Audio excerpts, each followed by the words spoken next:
ಚಿಕ್ಕಬಳ್ಳಾಪುರದ ಪ್ರಮುಖ ಪ್ರವಾಸಿ ತಾಣಗಳಾದ ನಂದಿಗಿರಿಧಾಮ, ಈಶಾ ದೇವಾಲಯ, ಆವಲಬೆಟ್ಟ ಸೇರಿದಂತೆ ಇತರೆ ಪ್ರದೇಶಗಳಿಗೆ ಪ್ರವಾಸಿಗರು ಸಾಗರೋಪಾದಿಯಲ್ಲಿ ಹರಿದು ಬಂದಿದ್ದರು.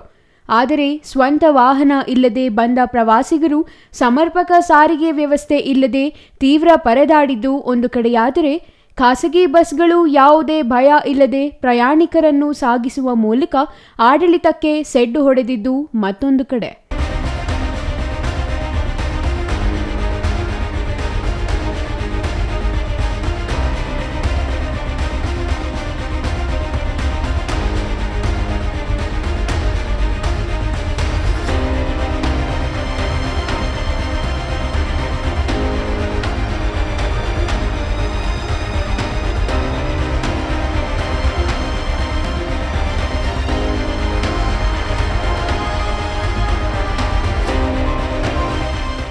ರಾಜ್ಯ ರಸ್ತೆ ಸಾರಿಗೆ ಸಂಸ್ಥೆ ಬಸ್ ನಿಲ್ದಾಣದಿಂದ ಇಂತಿಷ್ಟು ದೂರದವರೆಗೂ ಖಾಸಗಿ ವಾಹನಗಳು ಪ್ರಯಾಣಿಕರನ್ನು ತುಂಬಿಕೊಳ್ಳುವಂತಿಲ್ಲ ಎಂಬ ನಿಯಮವಿದ್ದರೂ ಖಾಸಗಿ ಬಸ್ಗಳು ಮಾತ್ರ ಯಾವುದೇ ನಿಯಮ ಪಾಲಿಸದೆ ರಾಜ್ಯ ರಸ್ತೆ ಸಾರಿಗೆ ಸಂಸ್ಥೆಯ ಬಸ್ ನಿಲ್ದಾಣದ ಎದುರಿನಲ್ಲಿಯೇ ಪ್ರಯಾಣಿಕರನ್ನು ರಾಜಾರೋಷವಾಗಿ ತುಂಬಿಸಿಕೊಂಡು ಹೋಗುವುದು ಸಾಮಾನ್ಯವಾಗಿತ್ತು.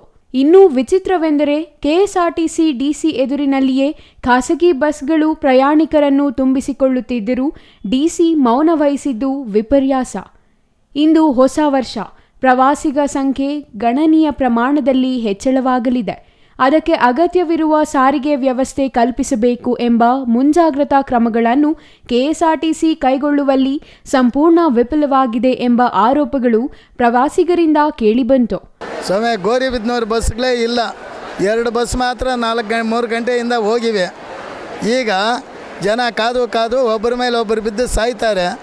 ಎಲ್ಲ ಈಸಾಗೂ ಇದಕ್ಕೆ ಬಿಟ್ಕೊಂಡಿದ್ದಾರೆ. ಅವ್ರಿಗೆ ಎಲ್ಲಿ ಅನುಕೂಲ ಇದೆಯೋ ಅವ್ರಿಗೆ ಬಿಡ್ತಾರೆ, ಪಬ್ಲಿಕ್ಗೆ ತೊಂದರೆ ಮಾಡ್ತಾ ಇದ್ದಾರೆ. ಮಾನ್ಯ ಮ್ಯಾನೇಜರು, DTO ಸಾಹೇಬರು ಎಲ್ಲರೂ ಇದ್ರ ಕಡೆ ಗಮನ ಕೊಡ್ತಾ ಇಲ್ಲ, ಜನಗಳ ಕಡೆ. ಆದರೆ ಎಲ್ಲಿ ಇದಿದೆಯೋ ಅಲ್ಲಿಗೆ ಕಳಿಸ್ತಾ ಇದ್ದಾರೆ ಅಂತ ಅಂದ್ಬಿಟ್ಟು ನಾವು ಕೇಳ್ತಾ ಇದ್ದೀವಿ. ದಯವಿಟ್ಟು ಬಸ್ಗಳ ಕನ್ವೀನಿಯನ್ಸ್ ಕೊಡಿ. ಪ್ರವಾಸಿ ತಾಣಗಳಿಗೆ ತೆರಳಲು ಸಾರಿಗೆ ಬಸ್ಗಳಿಲ್ಲ. ಖಾಸಗಿ ಬಸ್ಗಳಲ್ಲಿ ನಿಗದಿಗಿಂತ ಹೆಚ್ಚಿನ ಸಂಖ್ಯೆಯ ಪ್ರಯಾಣಿಕರನ್ನು ತುಂಬಿಕೊಂಡು ಹೋಗುತ್ತಿದ್ದು, ಅವಘಡ ಸಂಭವಿಸಿದರೆ ಹೊಣೆ ಯಾರು ಎಂಬ ಪ್ರಶ್ನೆಗೆ ಉತ್ತರಿಸುವವರೇ ಇಲ್ಲವಾಗಿದ್ದಾರೆ.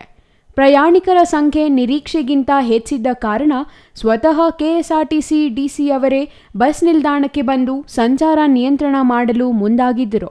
ಆದರೂ ಪ್ರಯಾಣಿಕರಿಗೆ ಸಮರ್ಪಕ ಸಾರಿಗೆ ವ್ಯವಸ್ಥೆ ಕಲ್ಪಿಸಲು ಸಾಧ್ಯವಾಗಲಿಲ್ಲ. ಇನ್ನು ಖಾಸಗಿ ಬಸ್ ಸೇವೆ ಪ್ರಯಾಣಿಕರ ಪಾಲಿಗೆ ಉತ್ತಮವೇ ಆದರೂ ಈ ಖಾಸಗಿ ಬಸ್ಗಳಲ್ಲಿ ಬಹುತೇಕ ವಾಹನಗಳು ಕೇವಲ ಪ್ರವಾಸದ ಪರ್ಮಿಟ್ ಪಡೆದಿರುವುದೇ ಆಗಿದೆ ಎಂಬ ಆರೋಪ ಕೇಳಿಬಂದಿದೆ. ಇವತ್ತು ಹೊಸ ವರ್ಷ ಇರೋದ್ರಿಂದ ಎಲ್ಲ ಸಾಕಷ್ಟು ಜನ ಬೆಂಗಳೂರಿಂದ ಮತ್ತು ನಮ್ಮ ಲೋಕಲ್ ಪಬ್ಲಿಕ್ಕು ಈಶಾ ಕಡೆ ತುಂಬ ಜನ ಬರ್ತಾ ಇದ್ದಾರೆ. ಅದು ಮಧ್ಯಾಹ್ನ ಮೇಲೆ ತುಂಬ ಟ್ರಾಫಿಕ್ ಆಗ್ತಾ ಇದೆ. ಈಗಾಗಲೇ ಒಂದು 70 ಬಸ್ಸನ್ನು ನಾವು ಈಶಾಗೆ ಆಪ್ರೇಟ್ ಮಾಡಿದ್ದೀವಿ. ಆದರೂ ಕ್ರೌಡ್ ಜಾಸ್ತಿ ಇದೆ. ಅದನ್ನು ಕ್ಲಿಯರ್ ಮಾಡೋದಕ್ಕೆ ನಾನು ಮತ್ತು ನಮ್ಮ ಡಿವಿಷನ್ ಆಫೀಸರ್ಸು, ನಮ್ಮ ಸ್ಟಾಫ್ ಎಲ್ಲರೂ ಸಹ ಬಂದಿದ್ದಾರೆ. ಬಂದು ನಾವೇನೋ ಇರೋ ಬಸ್ಗಳು ಮತ್ತು ಎಕ್ಸ್ಟ್ರಾ ಬಸ್ಗಳನ್ನ ಅಲ್ಲಿಗೆ ಅರೇಂಜ್ ಮಾಡ್ತಾಯಿದ್ದೀವಿ.